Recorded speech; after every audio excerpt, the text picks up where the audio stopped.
This is KGGM TV Channel 13, Albuquerque, New Mexico. It's 4:30 p.m.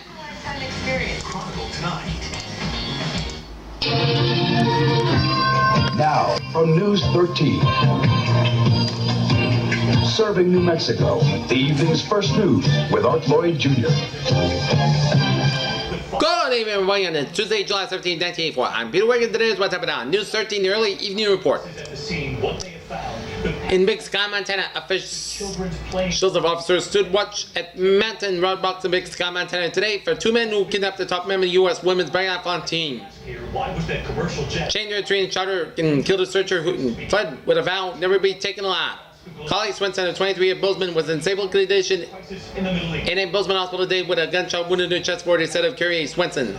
The two men apparently kidnapped Swenson at Montana State University student on Sunday while she was jogging near the ranch where she was working, said Madison County Sheriff Johnny France.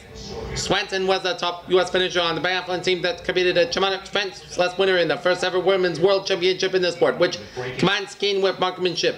On Monday, two friends went out looking for her, stumbled upon a camp where she had been held captive in the mountains near the Big Sky Resort about 40 miles south of Bozeman. The kidnappers shot and killed one of the searchers, Alan Goldstein, but the other, Jim Straube, escaped in Nevada. 40 days, officials said. More than 20 law enforcement officials from Madison, Gallatin, and Beaver counties launched a manhunt for the kidnappers, both believed to be clad in military fatigues. A helicopter and plane using an infrared scanner to detect their campfire failed to turn up any clues. And a search on the foot with triangular dogs to be halted when darkness made the rough terrain and resorts in the area shut down. Outdoor activities asked to stay indoors, evacuate them to less remote motels. One of the fugitives was described as in his 40s, with long gray hair and a beard about 5 feet 8 inches and 60 pounds tall. Otherwise believed to be his twins with shoulder-length hair, about 5 feet 10 inches tall and 150 pounds. Younger, the two assailant shot Swenson just before Goldstein and Straube arrived at their camp. And she began yelling, "Help me, I'm being shot!" Fred said. Straube heard her cries that whether her assistance but was covered by the two kidnappers, Fred said. They asked her to really beat it up, but they told it was that, the sheriff said. A beat up, Goldstein up with a pistol, tried to stay covered in bed, but they spotted him at the older assailant, shot him in the head with a rifle, Fred said. Straube then went up to, why they didn't shoot him, I don't know, Fred said. Gallatin County Sheriff John Onsad said the kidnappers told Swenson that they would not be taking them. Wow, I believe them, he said. And in other spots, there is no fire. The Malaysian airline colors this. Tiano Sporting Goods at 225 Galveston is being sold to the Los Alamos golf professional Sam Zimmerle's owner at a Spots Bank. In the sale of Santa Fe's oldest sporting goods store, which is expected to become the final this week, Similarly, Sports Bank Incorporated will be the inventory of the Tiano store and will require an option to continue the lease on the 3,000 square foot downtown store.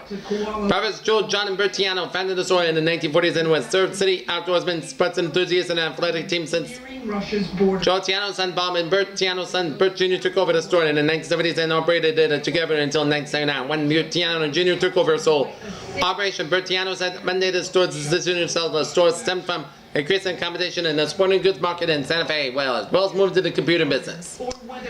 District Judge Tony Scarborough on Monday agreed to lower murder suspect Gilbert Chavez's bail from $500,000 cash to $50,000 property bond.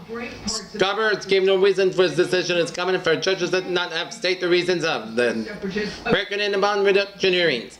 Chavez, charged in the July 6th death of the Santa Fe architect Jack Gaffney, was released from the custody on the Santa Fe County Adult Detention Center early today. Chavez, 29, was resident in Giant 7 on an open charge of murder. He was represented in court by Nevada Mexico public defender Richard Winterbottom. Witnesses says the Gaffney's death reported that he was struck at least once with some kind of a chain. The preliminary autopsy findings indicated that he died of a head injuries consistent with a fall, police said. Andrew Leah, Santa Fe chief of police, Slater, and said the autopsy report shouldn't clarify confusing accounts of Gaffney's death. Human Services took a back seat to the road and building and maintenance Monday as the Santa Fe County Commission decided to how to divide up fire to $689,800 in the federal revenue sharing funds. Joining public union and the revenue sharing money and the $5.2 million budget for this fiscal year started in July 1st. County commissioners found themselves in a no-win situation. Social service representatives pushed for more cash to subsidize our financially strapped organizations while county staffers have afforded more money for the county maintenance projects and word personnel and equipment. As you heard, we have taken a big step in backwards, said David Gurley, president of the Group Homes Incorporated parent organization. The two programs focusing on teenage alcohol treatment and girls group home therapy. This is not the time for local government to cut back on the knees. Egypt, because the pressure on us is much greater. Sam Bea, executive director of the Big Brothers Big Sisters of Santa Fe Incorporated, told commissioners. Agency's revenue. When receiving revenue sharing money, New Mexico State University Cooperative Education Extension Services, which requested $60,364 and received $60,000 to $56,000. Crafts Intervention Service Incorporated got $1,000 or $4,008, $15 requested. Santa Fe Group Homes Incorporated asked for $15,000, got $5,000. Yantantes Incorporated wanted $5,000, but got $3,000. La Familia Medical Center received $5,000, but got $30,000 requested. Big Brothers Big Sisters netted $5,000 and requested about $10,000. North Central New Mexico Economic Development District Gaspa received about $1,000. Santa Fe and Santa Cruz Watershed Project $2,500 request was approved. Other major revenue sharing expenditures $124,000 to the maintenance and repair of the courthouse, including $8,000 raised. Walking through the fields there is the green and $40,000 for the re-roofing. Another $25,000 went to the road department. The equipment and salaries, and $212,000 was budgeted for lease purchase. Albuquerque Dom. Albuquerque Journal-Lens publisher and 3 employees have been denied allocation made against them in a $50 million liberal lawsuit filed in Bernalillo County Sheriff Bob Stover. An announcement and request that the lawsuit will be dismissed were filed in the district court in response to the lawsuit filed on April 12th. Stover's lawsuit allegedly the defendants combined and conspired to create Jerome's journalist affidavit, which was a subject of April 14, 1982 journal article then and published defamatory material from its about Stover and in scheme to damage Stover's reputation. The lawsuit contends that the defendants knew that they should have known that the information in the affidavit that connected Stover was an Albuquerque police chief was organized crime figures the 19th and was false.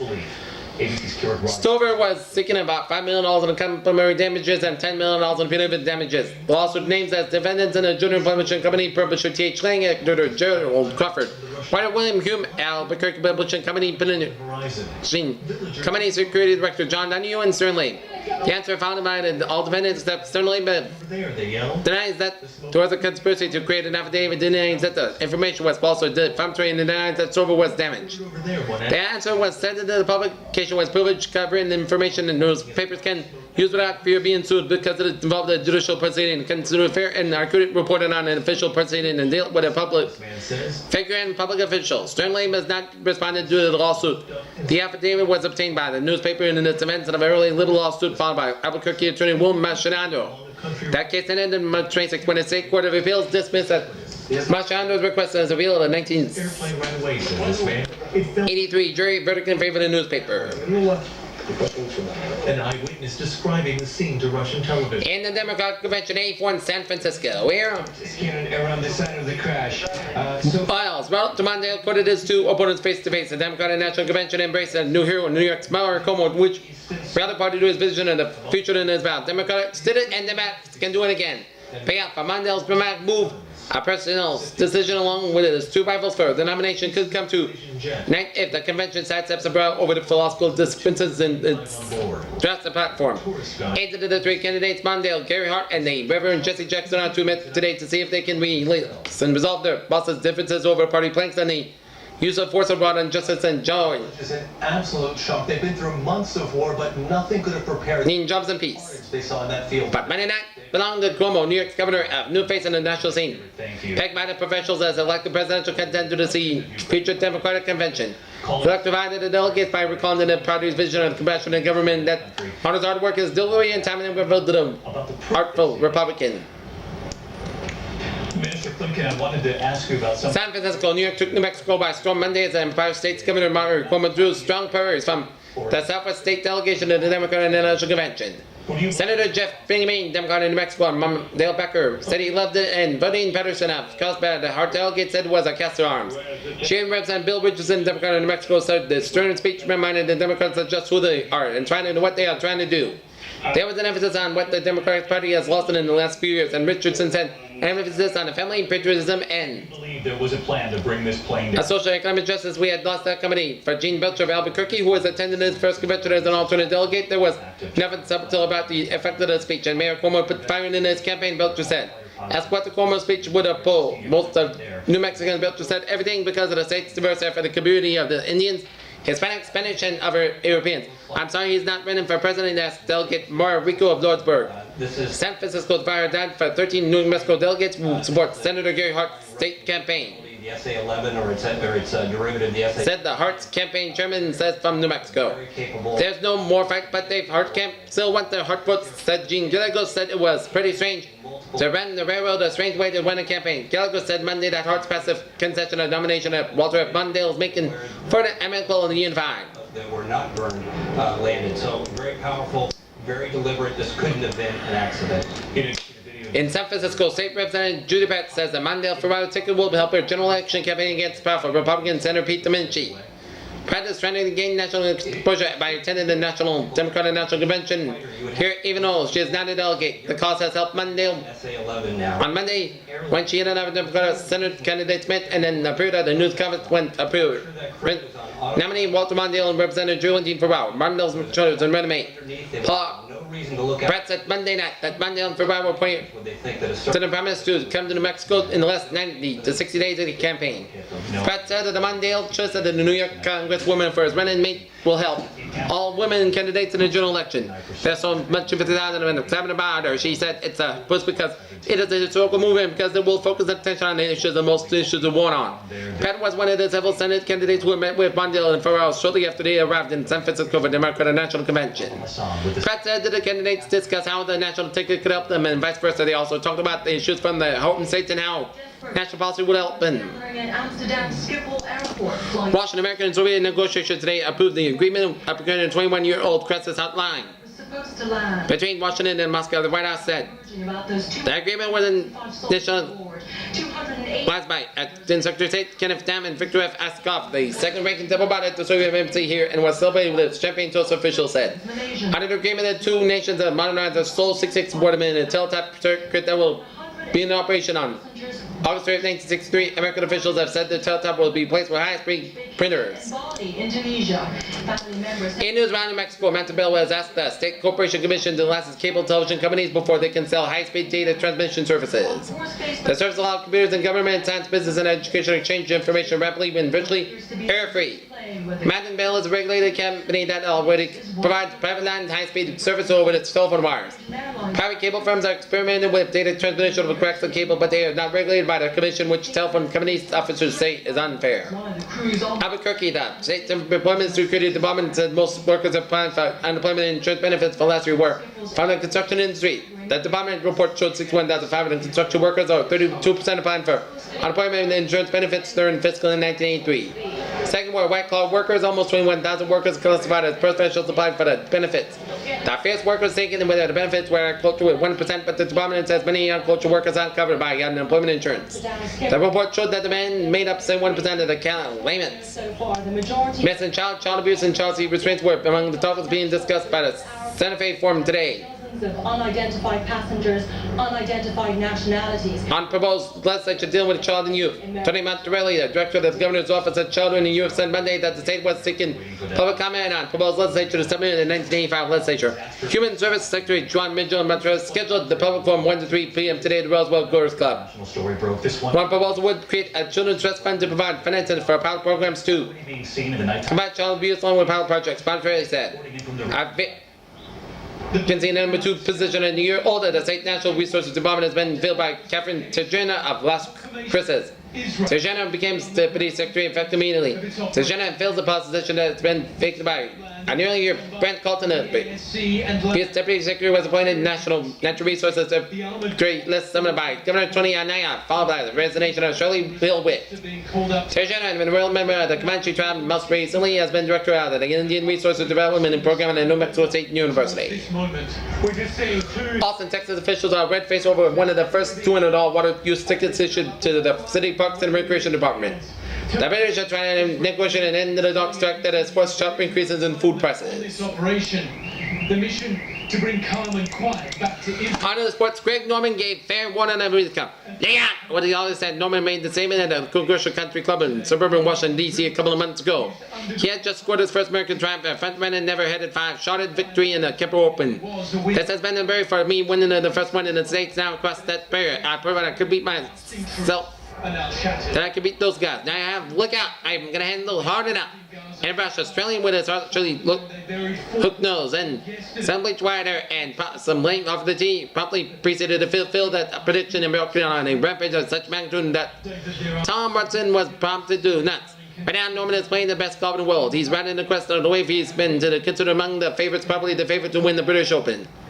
And Norman and the man who called it a great white truck will not deny that it is a bill. White House correspondent Jonathan Carl tonight, and John. Our label is going to the won the 13th British Open Championship Thursday to the ancient links of the old Kent. St. Andrews. I'm looking forward to it, says the 29-year-old who has been in his will and a dedicated globetrotter and established a permanent home in the United States. I'm a confidence player. Norman said, right now I have the confidence I can do what I want with the ball. I know I'll play well. It's a matter of getting the right breaks at the right time, the right bounce at the right time. I like St. Andrews. I've played maybe 30 times. I know Thompson Halls. I'll the throw on the right. They say it's not a fader's course, but that's not true. You just started to be the left and bring it back. I'm playing well and I want to play. There's a great feeling to wake up in the morning and want to get to the golf course. Just can't wait to get out there and play golf.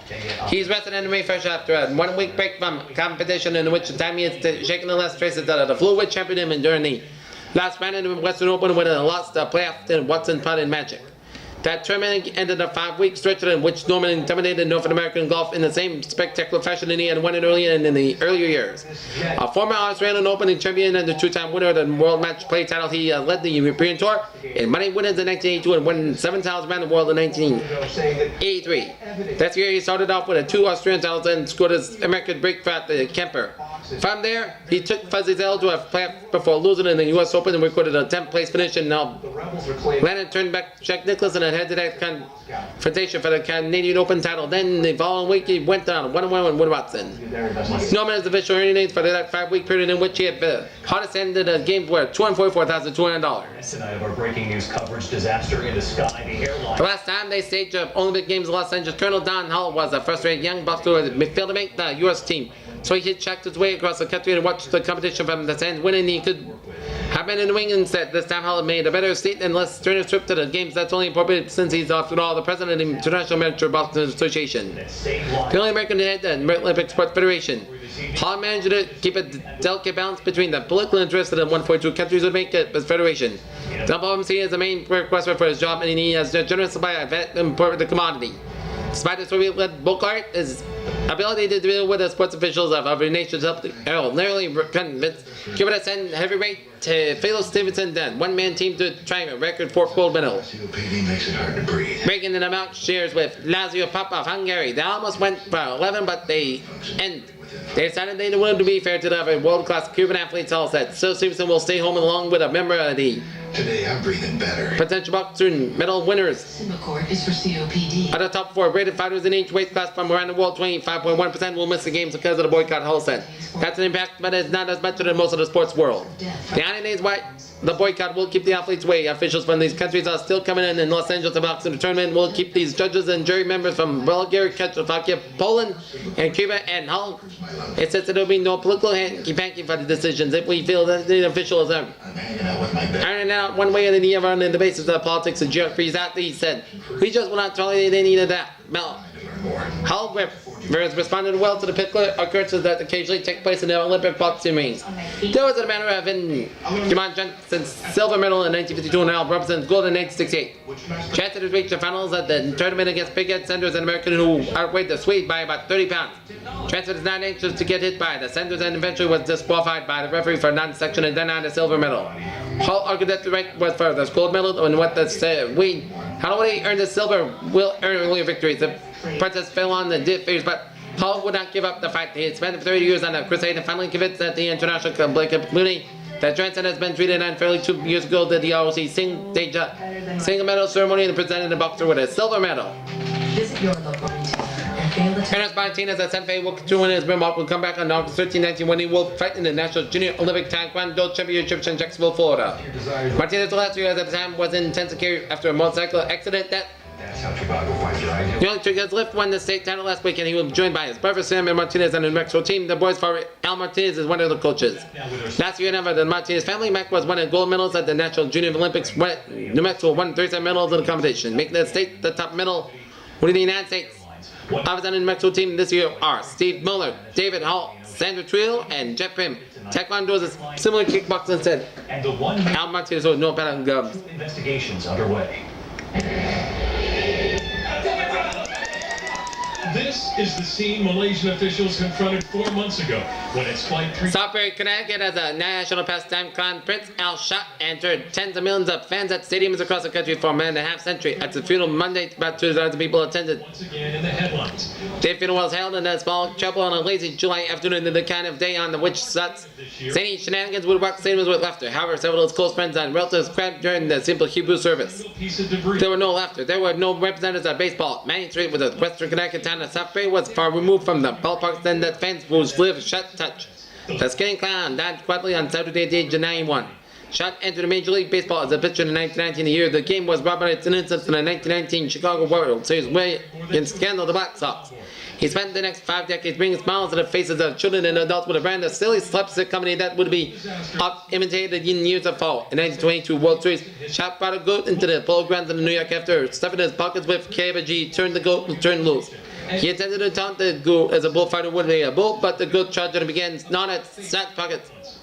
Tonight, the So Shot wrestled the animal to the ground. already have. That was to become his most famous routine. One of Shot's more comic moments came in Dallas, where he paid a man $5 to sit on a Clifford grandstand and hurled dozen baseballs down the lead. Philadelphia was making Babe Ruth's money swing, but the man on the roof fell asleep and Shot said he never threw the balls during his routine. Shot ad-libbed the rest of his act and fouled and left the field. But it treated the crowd that the game's first pitch, the man on the roof woke up. Indeed, and David Curley. He started throwing baseballs down in the field and forcing the player to surrender the dugout. Was Shot said just a case of bad timing. Shot performed in 27 World Series. He also entertained the fans at the All-Star games and late season contest between the second division teams. He tried in the minor league ballparks too, and during the World War II, Shot traveled to Europe after. In Asia, trained troops and born in 1892. Shot grew up in the streets of New York. His parents were immigrants who had fled Stalinist Russia. After several years in minor league baseball, Shot put together a 19 Jersey team that put a 20 victory season. It is said that he wrote anonymous letters at the season to Clark Griffith, the owner of the Washington Senators, urging him to take a look at this young phenomenon named Shot. For whatever reason, Griffith signed Shot to that year. In the distinguished Major League season, he combined a 14-10 record, but Shot had grown to realize that his gift was making people laugh. After his career was ended with an arm injury in 1921, Shot trained with Nick Altruck for 10 years out of comic routines before going out on his own. He continued million players and parts and or heart attack. even after to retire in 1969 as a clown. Shot has been followed by Max Petkin and in the later years by the San Diego Chicken and a score of other similar Bale Park mascots. Shot is survived by his wife Mabel and his brother Lawrence and his sister Esther, and tens of millions of fans who laughed on lazy July afternoons at Paul Park. Alright, on the way now. Here now, Ray Rayner, take it away, Ray. Heart attack, stroke, or dementia. Ask your doctor about friendly Thank you very much, Peter. vaginal cream. And now, current conditions at Talking about approaching 4:30 p.m. 86 degrees at temperature now, 83 degrees heat index 84, dew point about 54 degrees and humidity at 33%. Barometer 3.11 inches, visibility 6 miles, and wind southeast about 11, and the conditions scattered clouds. Zero. It has carbohydrates for energy and protein for those serious muscles. Okay, let's take a look at our current conditions around the region. It's 77 out in Santa Fe in Las Vegas, Nevada. Las Vegas, Mexico. It's 56 in Los Alamos, 89 in Farmington, 83 in Gallup. It is 82 in Tucumari, 79 in Clovis, 82 in Roswell, 89 in Alamogordo, 86 out in Triple Consequences, 82 in Deming, and it is 95 in El Paso. Where? Weather-wise on the nation today. Sunny skies and warm temperatures forecast for much of the country. Wednesday, showers expected to be up in Mississippi to west of New York. A cold front in the nation's eastern half triggered showers and thunderstorms, including one in Minneapolis suburb where 60 mile per hour winds destroyed one house and damaged 25 others. Storms were scattered from New England to the Gulf Coast and the lower Mississippi Valley. Up 40s in Minnetonka, Minnesota, a suburb in the Twin Cities, said there were no injuries in the afternoon thunderstorm that battered houses, downed trees, and your tree lines and overturned camp. The National Weather Service reported that 1.03 inches of rain fell in their national report between Minneapolis and St. Paul. The air ahead of the slowly advancing cold front was very warm and uncomfortably muggy beyond the front. Cool and dry air was spilling south out of the Canada. The contrast between the two air masses was evident in midday temperatures. And New Mexico, look for a pattern of afternoon and evening thunderstorms between Saturday over New Mexico. Scattered thunderstorms again dumped on western northern Mexico. Monday afternoon, the several communities reported measurable rainfall. Buckhorn in southwestern New Mexico picked up 1.30 inches of rain on Monday, while Wolf Canyon and Gascon in the north central Mantis received 0.54 inches and 0.52 inches respectively. Tucumari also picked up 0.52 inches of rain Monday afternoon, 0.26 inches reported at Rezon, and 0.19 inches at Los Alamos. So the rainfall totals were less than a tenth of an inch. A few thunderstorms continued over portions of the eastern and southern New Mexico throughout the night, but elsewhere skies were fairly partly cloudy. High temperature on Monday with a few degrees cooler across much of the state, especially the northeast section. So I saw my Albuquerque Santa Fe's forecast calls for partly skies tonight with a chance of showers Wednesday. Look for partly skies and widely scattered showers and thunderstorms. Winds tonight should be light and easterly. High today should be reach the lower 80s and low should drop to upper 50s, and high Monday was in on low about 62 degrees. The high in Los Alamos today reach 80 degrees. Low should be in the mid 50s tonight. your eyes' natural ability to produce Forecast skies tonight, Wednesday, and inflammation. widely scattered afternoon and evening thunder showers. Winds tonight are expected to be the light and easterly.